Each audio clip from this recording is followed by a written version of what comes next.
Газированные напитки, чипсы, сухарики, конфеты, жевательные резинки, хоть и пользуются популярностью у детей, теперь это запрещенные продукты для реализации в школьных учреждениях. Не каждый предприниматель понимает, что, взяв в аренду школьный буфет, он несет ответственность в первую очередь за здоровье детей. В отношении таких предпринимателей и руководителей образовательных учреждений будут приниматься необходимые решения. С целью контроля над исполнением приказа Министерства образования будут проводиться внезапные проверки в школах. В ходе работы в столовых нет, как говорится, чтобы они нарушали. Но в буфетах бывает.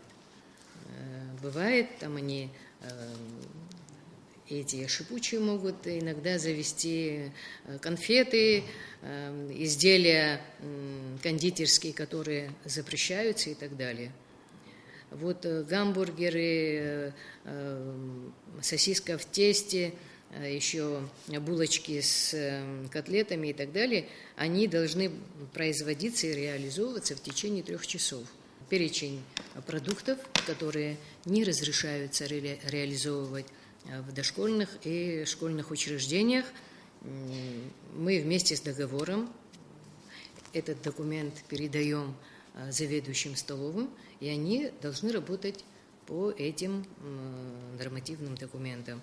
Что касается питания в детских садах, то с прошлого года питание там организуется по новому меню, утвержденному Управлением образования столицы.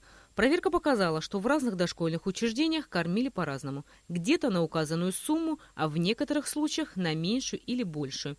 Из рациона питания детишек исключили сосиски, огурцы и помидоры, но овощи только в зимнее время. Кондитерские изделия допустимы в неделю раз. Вместо сухофруктов теперь в детские сады поставляются свежезамороженные ягоды и фрукты для изготовления компотов. Несмотря на то, что у нас в городе очень сложно найти детского диетолога, который бы правильно по всем стандартам смог бы нам помочь, мы как-то постарались силами своих специалистов, привлекли медицинских работников, и, насколько это возможно, составили меню. В рационе детей, как и полагается, нужно, чтобы было 55% углеводов, 14% белков и 31, по-моему, процента жиров.